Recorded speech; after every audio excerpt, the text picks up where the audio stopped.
Welcome to Gifted Education, Beyond the Identification. These will be our 4 essential questions for this very brief podcast. The first one, what expectations are defined in PA code for learners in a general education setting? According to Chapter 4, the purpose of public education, or the purpose of this chapter, is to establish rigorous academic standards and assessments to facilitate the improvement of student achievement and to provide parents and communities a measure by which school performance can be determined. Also, as part of Chapter 4, school districts are given flexibility in planning the curriculum, how to deliver the curriculum, in order to assure that students are achieving. And they are expected to adapt courses to the age and developmental needs of the students. I'm sometimes asked, where does it say in the code that teachers are expected to provide differentiated instruction? And I use this as one of the citations.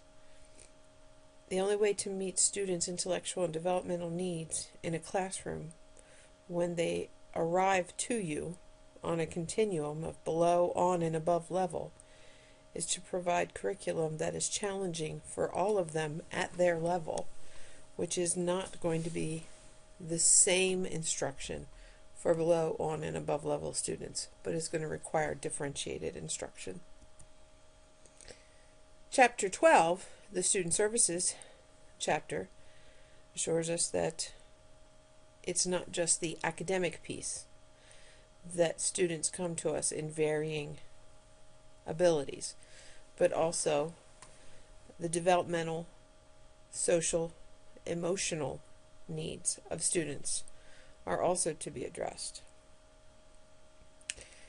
It's important to note that Chapter 4 and Chapter 12, these highlighted sections, guide us as educators to meet the needs of our students within the general educational setting. But that's not always possible. And so when we cannot provide or support students' needs through just what we would normally offer in our general education setting, we have other chapters that define what that beyond needs to look like. And specifically for our purposes, we're looking at where does specially designed instruction in Chapter 16 begin. Specially designed instruction, regardless if you have a student in Chapter 14, Chapter 15, or Chapter 16, is that which we provide to the students that is different or above and beyond what we would provide for all students at that level. In gifted education, we have some ground rules. The specially designed instruction needs to be conducted in an instructional setting. Chapter 16 defines giftedness in an academic setting. We do not have a talent definition. That specially designed instruction needs to be provided in an instructional or skill area at no cost to the parents. It is under the authority of the school district, so the school district enters into the agreement with the parents. It can be provided by an agency, although this is happening less and less across the state. Some IUs, very few of them, provide gifted support services to students, but for the most part, the districts have all taken this responsibility back. The services are individualized to meet the educational needs of the student, and the goals and everything that are written to guide the services provided to the student are to be reasonably calculated to yield meaningful educational benefit and student progress. And you can see the last part, provided in conformity with a GIP. We're not going to go into all of the component parts of a GIP, but that is where we would define what that specially designed instruction would look like. It's important to note gifted education is a service, not a place. I would also say it's a service, not a program. It is very difficult to say that you have a classroom of students who are gifted who all have the same needs. They all may have needs in a literacy area, but to say that those needs are all the same would be very surprising, because students come to us, even gifted students, at all areas and levels of readiness. So when we place a student in gifted education, what do we mean by educational placement if it's a service, not a place? Well, this is where the language is a little confusing, but Chapter 16 helps us out. The service that we provide to a gifted student is there's one of three options: enrichment, acceleration, or a combination of both. So what exactly is enrichment? According to the Gifted Guidelines, it is an in-depth learning experience that provides interaction with new skills, ideas, topics that enhance the curriculum. These experiences are based upon individual student strengths, interests, and needs. By any other name, I would contend that enrichment is what we as general education teachers have been taught to provide students with real-world authentic tasks, to extend their learning, to take their thinking skills to a higher level, and prepare them for jobs post-high school with the necessary 21st century skills of critical communication, collaboration, problem solving. So that's what we're supposed to be doing for all kids. How is enrichment for gifted students specially designed instruction? Gifted students may need the enrichment task sooner. They don't need to be taught the essential content. They may be able to learn that very quickly. They may need more enrichment. When we talk about learning-focused schools, not all units are essential units, so we may not have enrichment tasks in all of our units, but gifted students may need an opportunity to conduct enrichment tasks in every unit in order to take their learning to a higher level. Gifted students may also perform the same enrichment task that their classmates are doing, but with some slight modifications that take it to maybe, instead of a Webb's depth of knowledge level 3, take it to a level 4. Let me show you in this diagram, if you will. Here, let's say we have grade level, or a course level in your case, course level teacher. Any subject, excuse me, say math.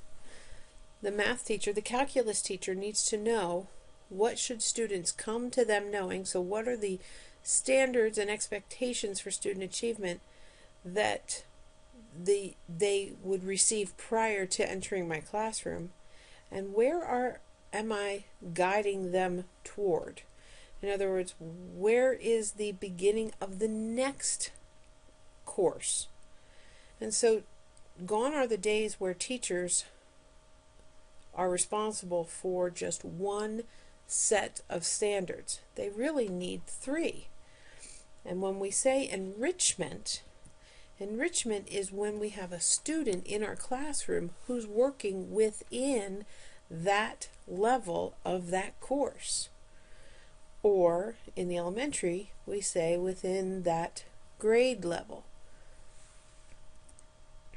But that's only part of what specially designed instruction can be, and that is something that as general education teachers we should be doing already. So let's talk a little bit about acceleration.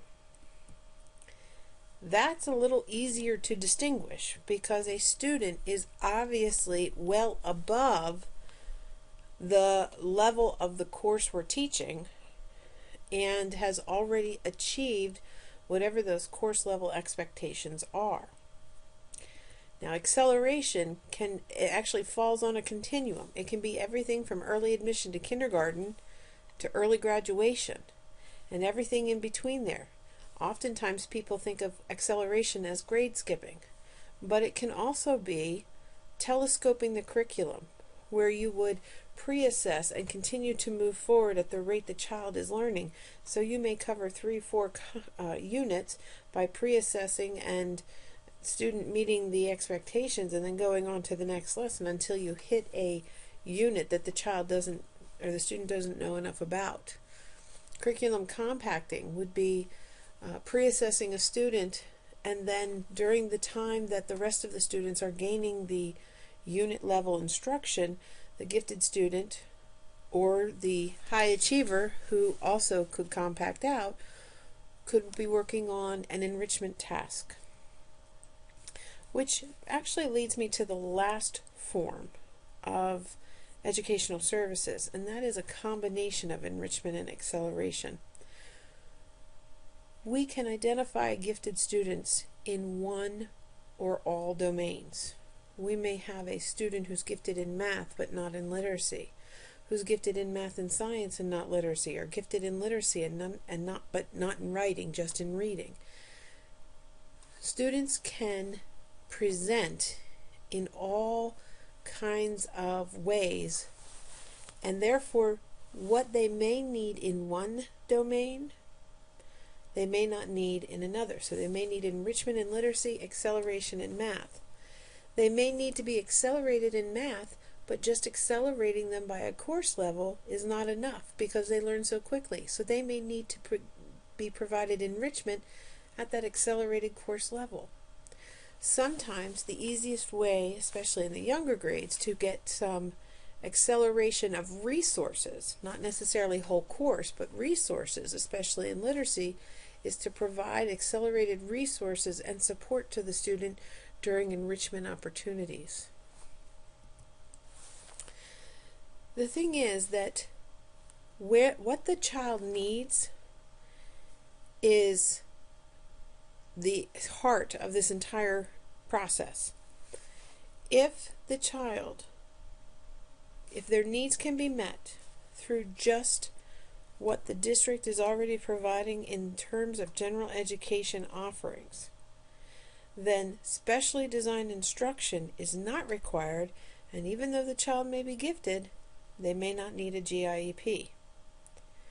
To say that this line between yes, needs are being met at the general education level, no, specially designed instruction is going to be required because their needs aren't being met, to say that this line is the same in every district is unrealistic. School districts are on a continuum. Therefore, the need is really determined at the local level. Even within a district at the building level sometimes.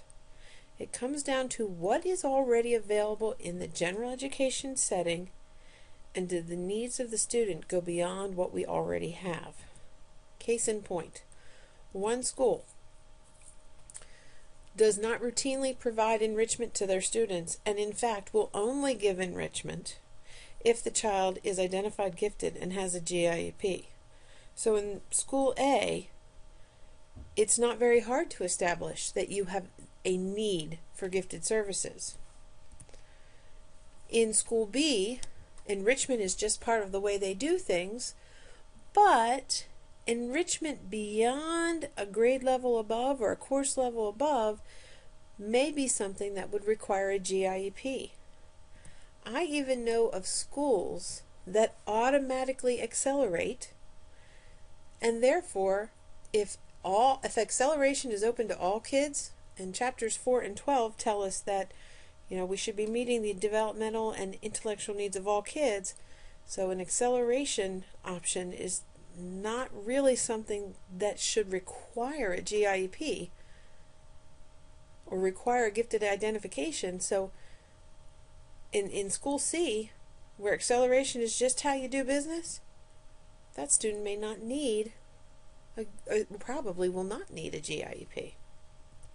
So what does this mean for you? The gifted support teachers need your help. They need from you a clarity in what you provide as part of your general education offering. Are you providing enrichment? Are you doing pre-assessment? Are you taking things to the next level? Are you providing acceleration? And if you are, do you have data that supports the fact that the curriculum and instruction that the students are receiving is meeting their needs? And if it's not, then what would you recommend? That information is crucial to help construct the subsequent gifted individualized education plan. At this time, I will turn this back over to your principal.